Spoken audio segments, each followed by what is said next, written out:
Kalau terjadi bahwa Gibran tidak mempunyai kapasitas misal begitu. Kalau dia tidak mempunyai kapabilitas dan kapasitas, dia tidak akan menang dalam Pilpres kemarin. Dengan kemampuan, dengan kita kan bangsa ini kan nggak bisa dipakai pemimpin yang magang begitu. Tetapi sorry to say ya, karena saya melihat dia tidak pantas dan itu kan kaitannya kita. Saudara, hingga kini DPR MPR belum memproses surat usulan pemakzulan Wapres Gibran Rakabuming Raka yang sudah sebulan lalu dikirimkan oleh Forum Purnawirawan TNI. Hingga akhirnya para mantan jenderal pun menggelar pernyataan sikap atas jalan di tempatnya surat pemakzulan tersebut. Kita akan bahas petang ini soal pemakzulan Gibran bersama dengan ahli hukum tata negara yang tadi juga turut serta dalam pernyataan sikap di Konvers Forum Purnawirawan TNI. Ada Bung Refli Harun yang bergabung bersama kami lewat sambungan Zoom dan juga sudah hadir di studio Orange Kompas TV Palmerah Wakil Ketua Umum Jokowi Mania, Bang Andi Aswan. Selamat petang, Bang Andi. Selamat sore, Mbak Mai. Selamat sore, pemirsa Kompas TV Petang. Semangat. Oke, ini Bung Refli sudah bergabung juga ya bersama kami lewat sambungan Zoom. Kalau kita lihat tadi Anda ikut. Oke, tadi Anda ikut dalam konvers Purnawirawan. Apa yang sebenarnya pesan utama yang disampaikan dalam pernyataan sikap tadi? Ya, kan yang bicara banyak ya. Ada dari Purnawirawan, ada dari tokoh masyarakat. Saya kebetulan diundang, makanya saya datang. Intinya mereka mempertanyakan kok surat mereka tidak atau belum ditanggapi seperti itu. Itu administratif, tapi secara substantif mengemukakan hal-hal yang terkait dengan soal eligibilitas. Kenapa seorang Gibran Rakabuming Raka harus dimakzulkan. Jadi ini bukan hanya soal prosedur tapi juga substansinya, begitu. Bukan hanya prosedur tapi juga substansi. Tapi kalau kita mendengar jawaban dari dua pimpinan lembaga baik Puan Maharani ataupun juga Edi Suparno dari MPR, kemudian mereka belum membaca surat tersebut. Kemudian Puan juga tadi sempat bilang surat masih menumpuk. Kalau Edi Suparno juga tadi sempat bilang masih akan menunggu sikap dari Kesekjenan. Anda membacanya seperti apa? Apakah ini hanya untuk menghindari atau sebenarnya yang tidak kita lihat ada perbincangan antara dua lembaga ini? Iya, sebenarnya kan kalau kita bicara mengenai pemakzulan Gibran, kita lepas dari soal prosedur dan substansi yang saya katakan tadi ya, walaupun belum saya elaborasikan. Kan ini sangat bergantung kepada konstelasi politik, kemauan politik para elit sesungguhnya. Jadi kalau misalnya surat disampaikan kepada DPR, itu kan lebih pada karena prosedur ketatanegaranya seperti itu. Kalau surat disampaikan kepada MPR, karena ujungnya nanti di MPR, ujungnya ya, bukan di depan. Tetapi jangan lupa bahwa yang namanya pemberhentian atau pergantian seorang presiden dan wakil presiden itu bisa dengan dua pintu paling tidak. Satu, pintu pemakzulan atau pemberhentian, kedua pintu pengunduran diri. Dan pengunduran diri itu bisa karena eskalasi juga seperti yang terjadi pada Presiden Soeharto Mei 1998 kan. Sehingga intinya adalah kalau saya baca dari Purnawirawan itu, ya mereka menganggap bahwa Gibran tidak layak memimpin Indonesia, satu. Dan selain itu juga ada pelanggaran-pelanggaran yang bisa dianggap memenuhi artikel of impeachment sebagaimana diatur dalam pasal 7A Undang-Undang Dasar 1945. Antara lain perbuatan tercela antara lain. Misalnya Fufu Fafa itu dianggap Roy Suryo tadi hadir juga. Dia yakin 99,9% itu adalah milik Gibran Rakabuming Raka dan Gibran tidak mengakui sampai sekarang. Maka tadi saya juga sampaikan sesungguhnya dia melakukan kesalahan pertama adalah kebohongan publik ketika menjabat sebagai wakil presiden tidak mengakui akun Fufu Fafa. Kedua, sebelum dilantik ya kontennya sangat bermasalah akun itu. Itu satu contoh ya. Contoh lainnya ada yang menyebutkan soal dugaan korupsi, soal kemampuan untuk menjadi seorang pemimpin ya, syarat jasmani dan rohani. Ada juga yang mengatakan soal putusan MK tapi tidak terkait lagi dengan proses pemilu tetapi terkait ada dugaan itu yang termasuk dalam poin-poinnya ya, Bung Refli. Tanggapannya? Ya, poin-poin yang mengemuka adalah press conference tadi ya. Oke. Ya, terima kasih Mbak Mai ya. Kalau kita melihat apa yang diinginkan oleh ayahanda para purnawirawan ini adalah kehendak sepihak gitu lah. Ya. Apa yang telah dimasukkan di surat permohonan untuk pemakzulan itu ke DPR MPR, ya itu adalah hak konstitusi. Memang harus dilakukan seperti itu. Tidak melalui jalanan, kan seperti itu. Yang kedua ini adalah masalahnya urgensinya apa gitu loh. Untuk mengadakan pemakzulan wakil presiden kita, seorang anak muda, yang representatif anak muda, yang dipilih oleh 58% pemilih. Ya, pemilih pada pemilu kemarin. Pasangan satu paket, Prabowo dan Gibran. Itu bukan dipilah-pilah loh, Prabowo, Gibran seperti di Filipina. Ini kan berbeda. Ini kita ini presidensial dan juga adalah satu paket. Kalau dikatakan ada pasal 7A, ya, di mana kesalahannya? Pertanyaan saya. Satu, apakah dia berkhianat pada negara? Apakah dia korupsi? Dan sebagainya. Kan nggak ada itu bukti-bukti yang mengatakan itu. Dan tidak ada putusan pengadilan yang mengatakan itu. Ya, ini kan berkaitan yang masalah adalah MK nomor 90. Itu sudah selesai untuk bicara itu. Ya kan? Kemudian, apalagi sih yang dicari-cari gitu loh. Ya, kalau sudah ini tidak memberikan contoh yang baik kepada para politikus muda, kepada anak-anak muda Indonesia. Ini yang hadir semua kalau saya lihat itu adalah ya kaum 24% sama kaum 16%. Lawan politik kepada kemarin kontestasi.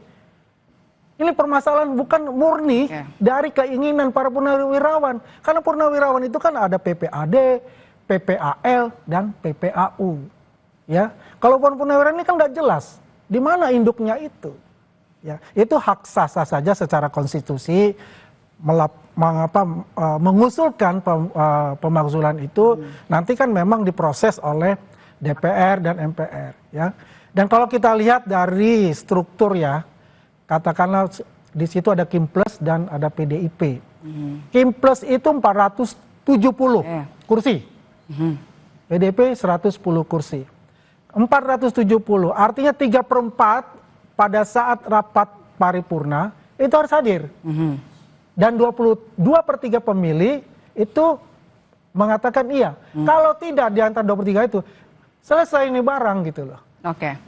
Begitu Mbak Mai. Oke, Bung Refli, salahnya apa? Urgensinya apa? Tanggapannya?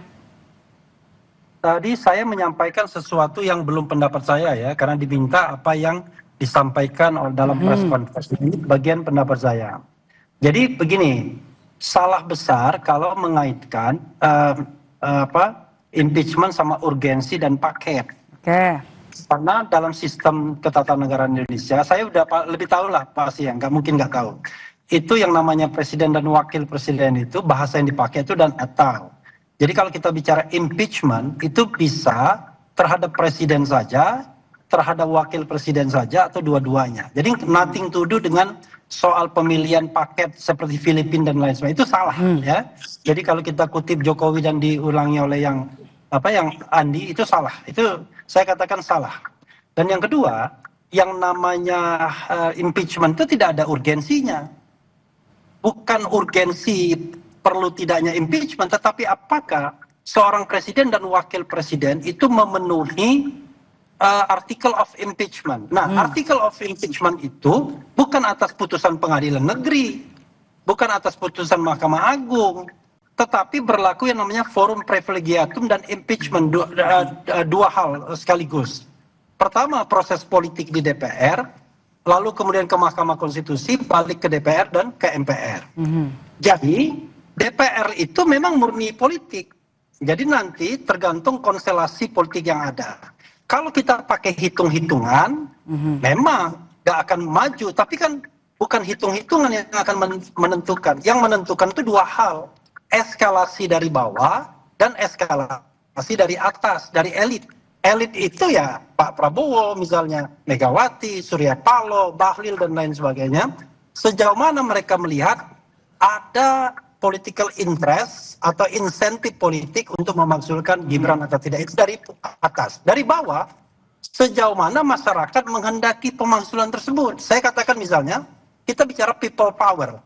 Kalau people power itu terjadi, ya saya kira perubahan akan cepat. Cuman, saya kan tidak mengatakan apakah people power bakal terjadi atau tidak. Tapi intinya adalah bisa dari atas dan bisa dari bawah. Jadi sekali lagi, yang ketiga, ini nggak ada kaitannya dengan persentase pemilu. ini adalah sebuah aspirasi masyarakat. Aspirasi itu mau dia cuma satu orang doang, asal dia kemudian didukung oleh elit dan kemudian didukung oleh kekuatan bawah, ya jadi. Apalagi ini yang menyuarakan adalah ratusan jenderal Laksamana dan Marsikal. Saya kira nggak main-main juga mereka. Jadi karena itu menurut saya kita melihat impeachment ini slow way, ya, santai saja. Kalau seandainya memang kuat alasannya, didukung oleh rakyat dan elit, jadi itu barang.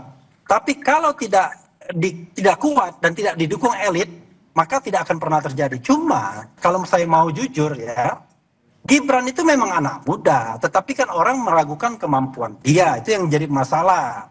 Nah kita berpikir mengenai soal leadership. Something happen to Prabowo misalnya. Kemudian itu yang muncul di dalam press conference tadi. Apakah sanggup perahu sebesar ini dipimpin oleh anak muda? Oke, kita sudah dapat poinnya Bung Refli. Bung Refli, saya mau ke Bang Aswan. Bang Aswan, kalau kita lihat peta politik di parlemen, sebenarnya apakah ada Anda melihat pemakzulan Gibran ini berpotensi bakal dilanjutkan? Ya, menurut saya tidak akan dilanjutkan itu. Itulah bunga-bunga dari demokrasi ya. Memang benar kata Mas Refli tadi ya. Di dalam undang-undang tata tertib di DPR RI memang setiap surat yang masuk harus dibahas. Tapi urgensinya bagaimana kan tergantung dari sekwannya ya, sekretaris dewan di DPR RI itu. Ya. Dan juga tergantung juga nanti dari ketua DPR dan ketua MPR itu. Karena itu surat itu nanti kan masuk ke fraksi masing-masing gitu. Kan yang menentukan tuh fraksi-fraksi. Memang benar ada elit-elit yang akan menentukan itu, kan begitu. Kembali saya nggak setuju itu ada begini. Kalau terjadi bahwa Gibran tidak mempunyai kapasitas misal begitu. Kalau dia tidak mempunyai kapabilitas dan kapasitas, dia tidak akan menang dalam Pilpres kemarin. Ya, biar bagaimanapun suara ya anak-anak muda pendukung Gibran ya, suaranya Pak Jokowi sendiri, suara dari rakyat yang mendukung Pak Prabowo ini tidak bisa dinafikan, dinegasikan begitu saja gitu loh. Biar bagaimanapun Mas Gibran ini kan belajar juga dari mentor-mentor terbaik ya, dari Pak Prabowo, dari Pak Jokowi gitu. Jangan dinafikan masalah itu. Kalau dibilang, wah dia tidak mampu untuk melakukan, ini baru berapa bulan sih? 6 bulan apa 7 bulan? Jadi menurut Anda berpotensi tidak dilanjutkan? Tidak dilanjutkan untuk berpotensi itu ya. Memang semuanya itu tergantung dari elit. Tapi kalau lihat konstelasi politik yang ada sekarang, insya Allah tidak akan. Bung Refli, Anda melihatnya pertanyaan yang sama. Apakah dengan peta politik di parlemen saat ini, Anda melihat pemakzulan Gibran ini berpotensi dilanjutkan atau tidak? Makanya kan saya tadi bilang, bukan parlemen yang akan menentukan, tapi elit sama arus bawah. Kalau parlemen itu cuman instrumennya saja, cuman pintu masuknya saja. Bukan mereka yang menentukan. Bukan orang-orang di parlemen yang jumlahnya 500-an itu yang menentukan, tetapi para elit yang saya sebutkan tadi, Prabowo, Megawati, Surya Paloh dan lain sebagainya, kira-kira 8 orang saja, SBY termasuk. Nah, di bawahnya from the below-nya adalah kekuatan masyarakat, kan begitu. Itu satu. Yang kedua, yang namanya kepemimpinan ini nggak ada kaitannya dengan berapa persen Anda dipilih. Soeharto dipilih, ya kan? Semua partai politik tidak ada yang tidak memilih, tetap saja bisa dimakzulkan, tetapi kemudian akhirnya mengundurkan diri sebelum ada proses pemberhentiannya. Gus Dur dipilih, ya tetap juga diberhentikan. Jadi pemberhentian itu nggak ada kaitannya dengan berapa persen Anda dipilih. Pemberhentian itu terkait dengan apakah syarat-syarat untuk memberhentikan seorang presiden dan atau wakil presiden itu terpenuhi atau tidak. Dan kemudian apakah politiknya kemudian berjalan atau tidak. Kalau syarat hukumnya terpenuhi dan politiknya berjalan, ya jadi. Tapi kalau tidak, mau bolak-balik juga nggak akan jadi. Karena itu saya tidak skeptis. Saya buka pintu keduanya. Jadi itu bukan tergantung jumlah anggota DPR, tapi bergantung pada elit dan bergantung pada bagaimana arus bawah. Tetapi terus terang saja, Gibran akan tetap menjadi liability kita sampai kapanpun. Dengan kehadiran, dengan kemampuan, dengan kita kan bangsa ini kan nggak bisa dipakai pemimpin yang magang begitu. Tetapi sorry to say ya, karena saya melihat dia tidak pantas, dan itu kan kaitannya kita bicara tentang governance pemilu, tapi sudahlah kita nggak mau bicara lagi pemilunya brengsek, pemilunya kemudian banyak curang dan lain sebagainya. Tapi kita bicara masa depan, apakah impeachment terhadap Gibran ini akan didukung oleh rakyat atau tidak. Itu aja kuncinya. Oke. Bung Aswan, tadi saya jawab. Oke, silakan. Bahkan saya mau menyerah. Jadi Ya. apa? Syaratnya sudah Jadi terpenuhi. kalau yang dicontohkan oleh Bung Refli itu adalah Soeharto dan siapa? Gus Dur. Itu adalah parlemen, bukan pemilihan langsung oleh rakyat. Parlemen. Ya berbeda loh. Ya apa yang dikatakan Bung Refli dengan contoh yang diberikan pada saat sekarang. Ini dipilih langsung oleh rakyat loh. Kalau dikatakan dari elit, ya saya setuju. Kalau dikatakan dari masyarakat bahwa ini ada penggerak nih, mau makar istilahnya. Ya kan? Ya wajar lah kalau saya melihat Bung Refli dan teman-teman yang tadi hadir itu adalah yang oposan semua. Ya kan? Di situ juga dikatakan ada namanya Bung Roy Suryo yang bermasalah ini sekarang. Yang mestinya dia harus ke PMJ, kenapa ke sana gitu loh. Kan pertanyaan begitu. Dia udah mengatakan 11.000 triliun, saya akan siap hadir di PMJ. Loh, hari ini nggak ada malah ke sana, ke sebelah. Ya kan? Ini kan pertanyaan yang buat saya ini nggak masuk akal buat saya. Oke, respons Anda, Bung Refli. Saya? Halo? Iya. Iya, jadi ini salah lagi. Jadi yang namanya impeachment itu memang urusannya parlemen secara prosedur. Mau dulu atau sekarang. Nggak ada kaitannya dengan proses pemilihannya. Cuman bedanya adalah prosedurnya agak berbeda. Kalau dulu pemberhentian presiden hanya MPR saja, sekarang pemberhentian presiden melibatkan DPR, MK, dan kemudian MPR. Jadi nggak ada kaitannya bahwa Anda dipilih langsung kemudian tidak boleh di-impeach. Jadi bacalah konstitusi. Konstitusi itu satu paket, pemilihan presiden langsung disediakan, tetapi pemberhentian terhadap presiden juga disediakan. Jadi tidak ada kaitannya. Dan itu pasal 6 dan pasal 7 berturut-turut pasalnya dalam Undang-Undang Dasar 45. Pasal 6, 7 dan 7A, ya, 7B, 7C. Jadi sekali lagi saya katakan, dan tidak ada kaitannya. Roy Suryo tadi saya klarifikasi juga, karena saya mendengar secara khusus. 11.000% siap datang, tetapi mereka tidak memilih datang. Begitu loh. Why tidak memilih datang? Karena ini dianggap ini terkaitan dengan ijazah palsu. Kalau sudah keterkaitan ijazah palsu, mereka sudah diklarifikasi sebelumnya, gitu loh. Dan juga lucu, masa Polda Metro itu mencari-cari kesalahan dengan meminta klarifikasi orang yang mau dibidik. Itu kan namanya kurang kerjaan kalau mereka datang, kan? Gitu. Kalau mereka mau ditersangkakan, mereka ada daya paksa. 2 kali tidak hadir, 3 kali baru bisa dipaksa. Gitu loh. Baik, terima kasih. Suratnya juga sudah masuk dari Purnawirawan TNI ke DPR dan juga MPR. Kita lihat kelanjutannya seperti apa, pembahasannya apa di 2 lembaga ini. Terima kasih sudah bergabung bersama kami, Bung Refli Harun, Bung Andi Azam sudah bergabung bersama kami di Kompas Petang. Terima kasih, sehat selalu.